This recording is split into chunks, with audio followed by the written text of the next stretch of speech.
You too. What's up? What's happening? It's day 20 of 25 days of Rummus. That's right. 5 more days or 5 more episodes because it's not 5 days left in the month of December. So we're going to try to squeeze as many in the last couple days as possible. All right. All right.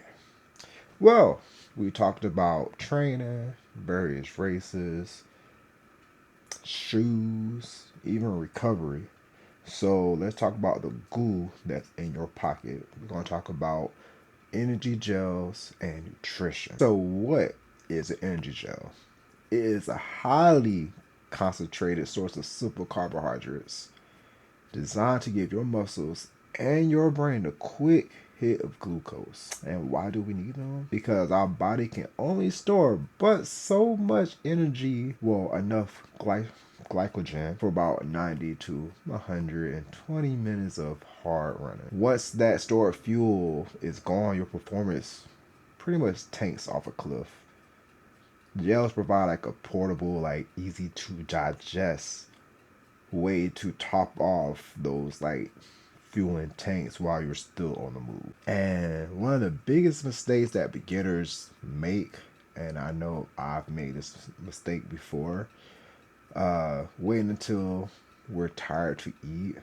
So fueling, you have to be pretty proactive. The rule is to take a gel every 45 to 60 minutes, doing a run longer than 90 minutes.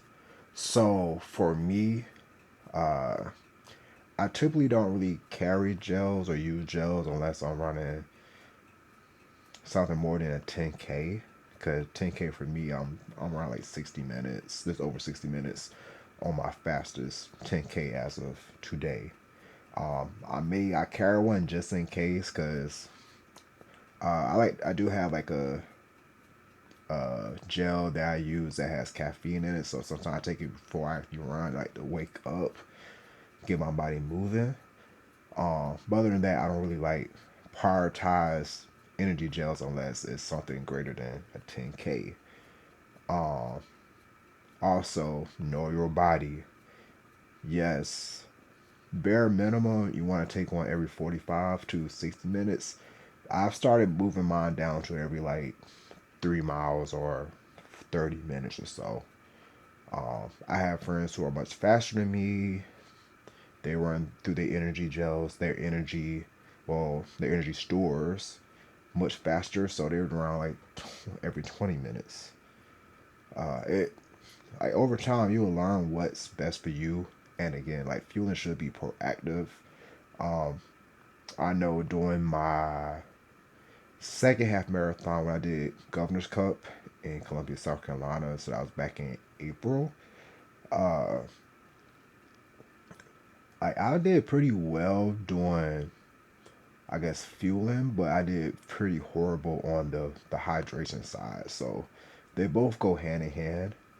Um, you like I started clamping up the end. I'm pretty sure that's because I wasn't taking as much fluids beforehand. Yes, some gels do have uh like you can get hydrated with it, but it's not the same as having water or Gatorade per se. Uh, but you should know your body. Um, so yeah. Oh, and here's a pro tip for you. Always take your gels with water, never with a sports drink. The water, it helps like your stomach process the concentrated sugar that's in the gel. So if you take it with more sugar, like a sports drink, you're asking for your stomach ache. And I know a lot of people are their worries when it comes to gels is how their stomach gonna handle it. I take goo gels. Like I like goo. I know some people they can't stand goo. I'm able to take it. I felt the energy rush right afterward. So I have good reviews when it comes to goo. I have friends that like Martin. I heard things. I haven't tried it personally yet, but I heard it doesn't really have a flavor. It's a different texture. Like I'm a very texture eater, so I don't know if I can try those. But they said with Martins, it's like there has it's the way it's scientifically made. Uh, So it's built to actually get digested pretty easy. Also another pro tip, like before your race, like doing your long runs is pretty much practice for the race. Try various different brands of gels. Like just do it. That way you know what works for you, what doesn't work. Are you a gummy chew person? You like prefer the gels? Do you want actual snacks? I know some people they use like dates or fruits or something like that. Just get into a habit of just trying different various things, different brands. See what works, what doesn't work. Uh, if your stomach revolts, you hopefully you're on a route where you know where the nearest restroom is. Um, Another thing that I do, if it's like a long run, like I never take my gels while I'm running. Uh, on my regular long run, I usually stop, take it, let it digest a little bit, then get back to running. It's not until the race when I'm like taking the gels mid run. That is something I do. Don't know why, but it works for me. So yeah, you wouldn't run like a marathon wearing a brand new pair of shoes. So you wouldn't want to run a marathon with a brand new fuel strategy. So make sure you train your gut, know when and not to take your gels. Like your stomach needs to learn how to digest those carbs while the blood is being diverted to your legs. Um, like I said, I haven't any issues with the way I've been training. Only thing is, like, I get to like the last part of the race, like mile 10, and I'm like, all right, I don't feel like taking more gels. I'm tired of taking gels.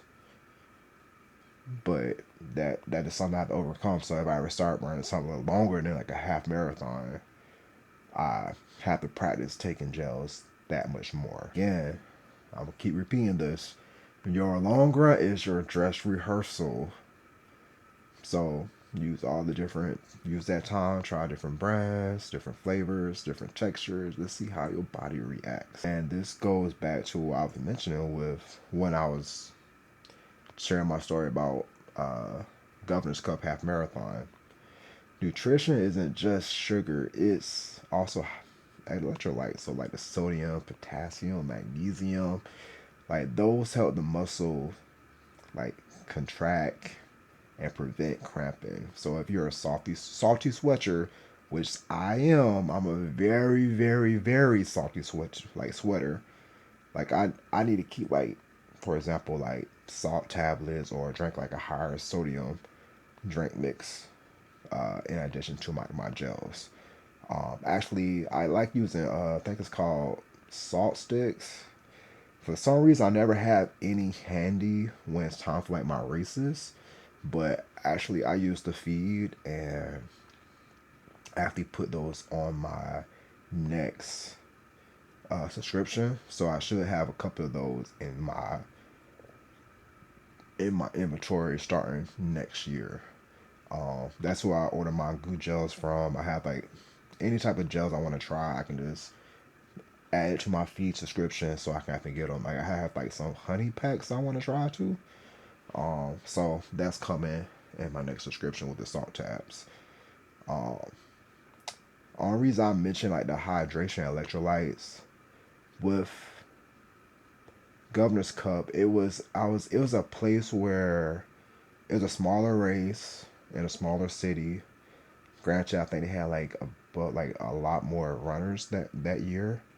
Well, this year, and I'm typically with races, I try to grit some type of fluid at every water station. Yes, I have my handheld water bottle, but I don't really use that during the race. It's mostly for like I carry my gels in my water bottle. I might take a swig here and there if it gets like really hot or whatever.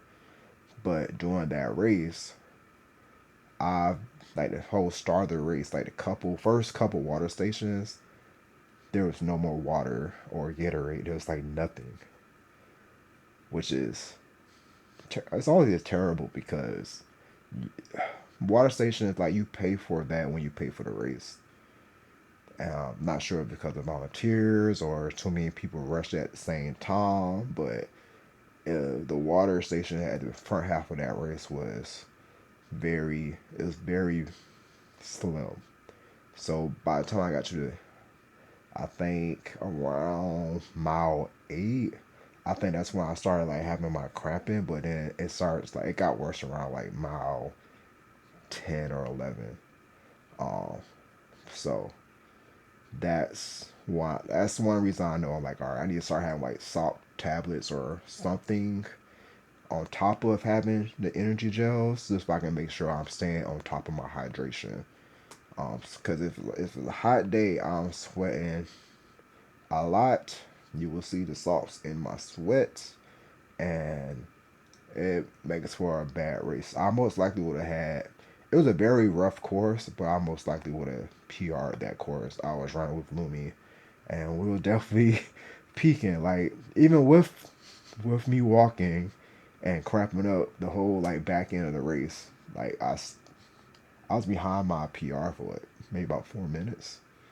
So if I was still going that pace I was going, I would probably have PR. Nutrition is the fourth discipline of marathon training. So once you master your fueling, then you'll master that distance. So don't be afraid of that gel. It's your best friend, especially after mile 18 if you're doing marathon training. For half marathon training, I would say at least mile 7. After you get past that first 10K, because at that point you probably had a 10K before. Once you get there, that's when the race begins. That's when you're going like, hey, I need something. All right. So in the comments, let me know if you tried energy gel. Like, what's your favorite brand? Is there a favorite flavor, or do you prefer something other than gels? Like maybe like a chalk stick or Stinger energy gels, not gels, but energy chews, pretzels, dates. Like, let me know in the comments. And the next video, we will be going over what it takes to get over the wall. That's a very important topic, especially it's close to me because during my first half marathon, that's when I hit the wall for the first time. I do not recommend, but we're gonna get through it together. All right. Talk to y'all later, y'all. I'm actually trying to leave my parents' house. It's actually my sister's old room that's now a guest room, and my mom's shoe storage. My bedroom is now an office area, so there's no bed in there. But yeah, I'm trying to get back to Atlanta sometime today, but everybody decided to leave, and I'm trying to wait for my dad to at least get back if I can say bye. But anyways, enough yapping. Talk to y'all later. Deuces.